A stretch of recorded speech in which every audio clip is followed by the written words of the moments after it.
Hello friends, आज की हम इस पॉलिटी की क्लास में संविधान सभा से संबंधित बातों पर चर्चा करेंगे। जैसे कि उसका गठन कैसे हुआ, उसके सदस्यों का निर्वाचन कैसे हुआ, इन चीज़ों के बारे में हम जानेंगे। ठीक है। अब देखिए, शुरुआत करने से पहले मैं आपको एक बात बता देता हूँ। वो ये है कि आप सिद्धांत और व्यवहार में अंतर समझते हैं या नहीं। सिद्धांत क्या होता है, व्यवहार क्या होता है। देखिए, मैं आपको उदाहरण के तौर पर समझाता हूँ। जैसे कि आप अपना एक टाइम टेबल बनाते हैं। ठीक है, पढ़ने का टाइम टेबल आप बनाते होंगे। ठीक है, मुझे इतने बजे उठना है, इतने बजे मुझे इतिहास पढ़ना है, इस टाइम पर मुझे पॉलिटी पढ़नी है, इतने बजे मुझे खेलना है। ठीक है, तो आपने जो एक खाका बनाया है, ठीक है, प्रारूप बनाया है, ये हो गया सिद्धांत। अब व्यवहार क्या चीज़ है, आप असल ज़िंदगी में करते क्या हैं, क्या उस टाइम पर आप उठते हैं, आप उस टाइम पर पढ़ते हैं, तो वो हो गया आपका व्यवहार। ठीक है। सिद्धांत क्या होगा कि हमें ये करना है, हमने ये किया, ये व्यवहार हो गया। ठीक है। इससे रिलेटेड मैं आगे बढ़ता हूँ। देखिए, संविधान सभा जो है सबसे पहले व्यवहारिक रूप में कहाँ पर आई? अमेरिका एवं फ्रांस में। संविधान सभा का व्यवहारिक स्वरूप सबसे पहले कहाँ देखा गया? अमेरिका एवं फ्रांस में। इसका मतलब ये है कि सबसे पहले संविधान सभा का निर्माण कहाँ पर हुआ था? अमेरिका व फ्रांस में। ठीक है। आगे देखिए, आगे हमारी जो संविधान सभा थी, ठीक है, क्या मतलब संविधान सभा हमारी जो कैबिनेट मिशन के तहत बनाई गई थी, क्या उसी समय ही ये संविधान सभा बनाई गई थी या उससे पहले भी कभी इससे रिलेटेड कोई विचार आए थे? तो उनसे रिलेटेड भी हम सारी चीज़ें देख लेते हैं। जैसे कि बाल गंगाधर जी तिलक का स्वराज विधेयक। ठीक है, इस विधेयक में उन्होंने एक बात कही थी कि एक ऐसी संस्था होनी चाहिए जो कानून का निर्माण करे। यानी कि कहीं ना कहीं एक संविधान सभा से रिलेटेड बात है। ठीक है, तो यानी कि बाल गंगाधर जी के स्वराज विधेयक में हमारी संविधान सभा का कहीं ना कहीं एक दर्शन देखने को मिलता है। आगे देखिए, महात्मा गांधी जी ने भी इस बात को स्वीकार किया था कि देश के लिए एक संविधान सभा का होना बहुत ही आवश्यक है। ठीक है, 1922 में गांधी जी ने जो उनके हरिजन नाम की पत्रिका वो निकालते थे, ठीक है, उसमें एक लेख लिखा था। उसमें ये था कि भारतीयों का संविधान भारतीयों की इच्छानुसार होगा। ठीक है, ये कथन किसका है? गांधी जी का कथन है। ये उन्होंने कहा था कि भारतीयों का संविधान भारतीयों की इच्छा के अनुसार होगा। ठीक है। आगे देखिए, आगे मैं बताता हूँ आपको 1942 का क्रिप्स मिशन। ठीक है, 1942 को क्रिप्स मिशन भारत में आया। ठीक है, सर स्टेफर्ड क्रिप्स की अध्यक्षता में ये एक सदस्यीय आयोग था। इस क्रिप्स मिशन के तहत भी माना गया था कि भारत में एक संविधान सभा की ज़रूरत है, आवश्यकता है। लेकिन उस समय संविधान सभा का निर्माण हो नहीं पाया था। संविधान सभा का निर्माण कब हुआ था? 1946 के कैबिनेट मिशन के तहत, जिसके 3 सदस्य थे। मैंने पिछली क्लास में आपको बताया था, sir Stafford Cripps, AB Alexander और सर पैथिक लॉरेंस। ठीक है, इस योजना के तहत हमारी संविधान सभा का निर्माण हुआ था। ठीक है, संविधान सभा के लिए चुनाव। अब संविधान सभा का मतलब है संविधान बनाने वाली सभा, यानी कि संविधान जो लोग बनाएंगे। अब उन लोगों का चुनाव कैसे होगा? ठीक है, कितने लोग होंगे? ठीक है, अब उस समय की हम बात करें देश की, तो उस समय लगभग जनसंख्या थी हमारे देश की 40 करोड़ के आसपास। ठीक है, तो बात ये तय हुई थी कि 10 लाख में से एक व्यक्ति चुना जाएगा। इस हिसाब से 389 389 सीटों का आवंटन हुआ था। ठीक है, अब 389 सीटों में से कितनी सीट किसकी हैं? देखिए, 292 सीटें। ठीक है, 292 सीटें ब्रिटिश प्रांत प्लस 4 सीटें चीफ कमिश्नरी प्रांत। चीफ कमिश्नरी प्रांत मैंने आपको पिछली कक्षा में बता दिए थे क्या थे। ठीक है, तो 296 जो सीटें थी वो तो सीधे सीधे चले गए थे ब्रिटिश प्रांतों के तहत में। बाकी की 93 यानी कि 93 सीटें थी वो देसी रियासतों को दी गई। ठीक, अब देखिए, ये जो 296 सीटें आई हैं, ये तो आई हैं निर्वाचन के तहत। कैसा निर्वाचन? अप्रत्यक्ष। अब आप कहोगे अप्रत्यक्ष निर्वाचन क्या होता है? देखिए, जब जनता सीधा वोट करती है, जैसे हम वोट देने जाएंगे, आप वोट देने जाएंगे, तो ये तो हो गया प्रत्यक्ष चुनाव, प्रत्यक्ष निर्वाचन। जब हमारे द्वारा चुने हुए प्रतिनिधि वोट करते हैं, इसे कहते हैं हम अप्रत्यक्ष चुनाव या अप्रत्यक्ष निर्वाचन। जैसे कि राष्ट्रपति के चुनाव में होता है, हम थोड़ी चुनते हैं राष्ट्रपति को, हमारे द्वारा चुने गए प्रतिनिधि ही तो उनको चुनते हैं, ठीक है। तो वो अप्रत्यक्ष चुनाव है। अब अप्रत्यक्ष चुनाव में वोट देने वाले सदस्य कौन थे? वो थे भारत शासन अधिनियम 1935 के तहत प्रांतीय विधानसभाओं के जो सदस्य थे उन्होंने इन लोगों को चुना था। 296 सदस्य जो चुने गए थे उनके द्वारा चुने गए थे, ठीक है। अब बचते हैं 93 सदस्य। 93 सदस्य जो देसी रियासतें थी, तो हर रियासत का एक शासक होता है, राजा होता है, उन्होंने अपना प्रतिनिधि मनोनीत किया, ठीक है, और संविधान सभा के लिए भेज दिया। ठीक। अब आप देखिए कि 296 लोगों का तो निर्वाचन हुआ है, 93 लोगों का मनोनयन हुआ है। तो हमारी संविधान सभा निर्वाचित है या मनोनीत है? ये इसका उत्तर ये है कि ये आंशिक रूप से निर्वाचित भी है और आंशिक रूप से मनोनीत भी है, ठीक है। यहाँ पर आप देख सकते हैं संविधान सभा के लिए 389 लोगों का चयन किस तरह से होता है, ठीक। और ये चुनाव है 1946 के जुलाई और अगस्त के माह में ये चुनाव हुआ था संविधान सभा के लिए। ये सीटों के लिए जो चुनाव हुआ था वो 1946 के जुलाई अगस्त में हुआ था। अब देखिए विभाजन के पश्चात संविधान सभा की स्थिति।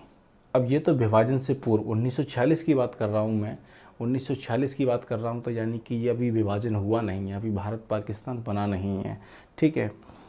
93 देसी रियासतें हैं, ठीक है, 296 ब्रिटिश प्रांत हैं। अब 296 में से मैं आपको बताऊं 208 तो कांग्रेस को सीट मिली थी, 73 सीटें मुस्लिम लीग के लिए गई थी, 15 सीटें अन्य जो पार्टी थी, यानी कि कोई छोटी मोटी पार्टी होती हैं या कोई स्वतंत्र सदस्य होता है उसके थ्रू गई थी। अब देखिए विभाजन होने के पश्चात होता क्या है, विभाजन होने के पश्चात मुस्लिम लीग को तो पाकिस्तान मिल गया, ठीक है। तो काफ़ी सदस्य जो उस क्षेत्र में आते थे पाकिस्तान के में, वो पाकिस्तान की संविधान सभाओं में चले गए, ठीक है। हमारे देश की में थोड़ी काउंट होंगे अब वो। अब संख्या कितनी रह जाती है? अब संख्या रह जाती है 299 संख्या रह जाती है, जिसमें से 229 ब्रिटिश प्रांत में रह जाते हैं, ठीक है। 299 में से 229 ब्रिटिश प्रांत के लिए रह जाते हैं और 70 सीटें रह जाती हैं देसी रियासतों के लिए, देसी रियासतों के लिए 70 सीटें, ठीक है। हमारी संविधान सभा में 15 महिला सदस्य भी थी, ठीक है, और 26 सीटें अनुसूचित जाति के लिए थी और 33 सीटें अनुसूचित जनजाति के लिए भी निर्धारित की गई थी। जी विभाजन के पश्चात संविधान सभा की स्थिति थी, ठीक है। आगे देखते हैं संविधान का प्रथम प्रारूप। देखिए संविधान हमारा बना था 2 साल 11 माह 18 दिन, आपने सबने सुना होगा, लेकिन इसका पहला प्रारूप किसने तैयार किया था, ठीक है। इसका सबसे पहला प्रारूप तैयार किया था sir Benegal Rao, BN Rao, sir Benegal Rao ने इसका सबसे प्रथम प्रारूप तैयार किया था। उस प्रारूप में क्या था, 243 आर्टिकल थे और 13 अनुसूचियाँ थीं। यानी कि सर बेनेगल राव के द्वारा तैयार किया गया जो प्रथम प्रारूप संविधान का, उसमें 243 आर्टिकल थे और 13 अनुसूचियाँ थीं, ठीक है। संविधान सभा की प्रथम बैठक। देखिए संविधान सभा की प्रथम बैठक होती है 9 दिसंबर 1946 को, और उसकी अध्यक्षता कौन करता है, डॉक्टर सच्चिदानंद सिन्हा, ठीक है। अब एक बार मैं आपसे पूछता हूँ कि डॉक्टर सच्चिदानंद सिन्हा को अध्यक्ष निर्वाचन के तौर पर बनाया था या उनको मनोनीत किया गया था, या वो सबसे ज़्यादा बुज़ुर्ग व्यक्ति थे इसलिए? इसका आंसर ये है कि वो सबसे ज़्यादा उम्रदराज व्यक्ति थे। उन जो संविधान सभा के जितने भी सदस्य लोग थे उन सब में सबसे ज़्यादा बुजुर्ग थे। इस आधार पर डॉक्टर सच्चिदानंद सिन्हा को अध्यक्ष बनाया गया था, संविधान सभा का अस्थायी तौर पर बनाया गया था, ठीक है। 9 दिसंबर 11 दिसंबर 1946 को स्थायी तौर पर निर्वाचन होता है और डॉक्टर राजेंद्र प्रसाद को हमारा स्थायी अध्यक्ष बनाया जाता है संविधान सभा का, ठीक है। संविधान सभा का अध्यक्ष किसको बनाया जाता है, डॉक्टर राजेंद्र प्रसाद को इसी दिन। और जो इसी दिन हमारे जो सर बेनेगल राव को संवैधानिक सलाहकार भी नियुक्त किया जाता है, BN Rao, sir BN Rao को संवैधानिक सलाहकार भी नियुक्त किया जाता है और उपाध्यक्ष बनाया जाता है HC मुखर्जी को, ठीक है। सर बेनेगल राव के बारे में एक क्वेश्चन है, क्या क्या सर बेनेगल राव BN राव हमारी संविधान सभा के सदस्य थे? नहीं। सुनने में तो ऐसा लगता है कि हमारे संविधान सभा के सदस्य आवश्यक रूप से रहे होंगे, जबकि ऐसा नहीं है। वो एक संवैधानिक सलाहकार के तौर पे हमारे संविधान सभा से जुड़े थे, लेकिन वो संविधान सभा के सदस्य बिल्कुल नहीं थे। ठीक है, इस पॉइंट को याद रखना। आगे देखिए संविधान सभा के चरण। संविधान सभा के चरण 3 चरण हैं। संविधान सभा के 3 चरण हैं। प्रथम चरण कौन सा है? 6 दिसंबर 1946 से लेके 14 अगस्त 1947 तक। 6 दिसंबर 1946 से लेकर 14 अगस्त 1947 तक प्रथम चरण माना जाता है संविधान सभा का। इसमें क्या था, देश तब तक आज़ाद नहीं था, तो कैबिनेट मिशन के तहत हमारी संविधान सभा काम करती थी, यानी कि कुछ बंदिशें थी उसके ऊपर, कुछ सीमाएं थी, उसके अनुरूप ही इनको कार्य करना पड़ता था। ठीक है, और इसी प्रथम चरण में जवाहरलाल नेहरू जी ने उद्देश्य प्रस्ताव पेश किया था संविधान सभा में। ठीक, उद्देश्य प्रस्ताव क्या होता है हम उसके बारे में डिस्कस करेंगे अगले लेक्चर में। ठीक है, दूसरा चरण चालू होता है 15 अगस्त 1947 से 26 नवंबर 1949 तक, संविधान के निर्माण होने तक। ये दूसरा चरण है। इस दूसरे चरण में खास बात क्या है कि अब हमारा देश हो गया आज़ाद, स्वतंत्र। अब हमारी संविधान सभा बन चुकी है संप्रभु। संप्रभु का मतलब ये है अब वो अपने कानून खुद बना सकती है, उसमें ब्रिटिश सरकार का कोई भी इंटरफेयर नहीं रहेगा। पहले था, क्योंकि पहले आज़ाद नहीं था भारत, पहले कैबिनेट मिशन की कुछ सीमाएं थी उसके ऊपर। ठीक है, लेकिन अब 15 अगस्त के बाद देश आज़ाद हो गया, तो संविधान सभा संप्रभु हो गई और वो अपने निर्णय स्वयं ले सकती थी, अपने हिसाब से अपने कानून बना सकती थी। ठीक है, तीसरे चरण की हम बात करेंगे। तीसरा चरण चालू होता है आपका 27 नवंबर 1949 से मार्च 1952। ये क्या चीज़ है? मार्च 1952 तक क्यों? मार्च 1952 तक इसलिए क्योंकि हमारे आम चुनाव, जो पहले आम चुनाव हुए थे, मैंने आपको पहली वीडियो में भी बताया था कि हमारे जो आम चुनाव हुए थे वो फरवरी 1952 में जाके ख़त्म हुए थे। ठीक है, यानी कि पहली सरकार हमारी मार्च में जाके बनती है। तो तब तक देश को संसद के तौर पे संविधान सभा नहीं संभालना था। ठीक है, यानी कि हमारी संविधान सभा संसद के तौर पर कार्य करती थी, विधानमंडल के तौर पर कार्य करती थी। ठीक है, ये सारी चीज़ें हो गई हैं। संविधान सभा मुझे लगता है आपके समझ में आ गई होगी, और अगली वीडियो में हम इसे आगे की चीज़ें भी डिस्कस करेंगे। अगर वीडियो आपको पसंद आती है तो लाइक कर देना, शेयर कर देना, कमेंट कर देना, और अगर चैनल सब्सक्राइब नहीं किया है तो चैनल को सब्सक्राइब कर दें। धन्यवाद।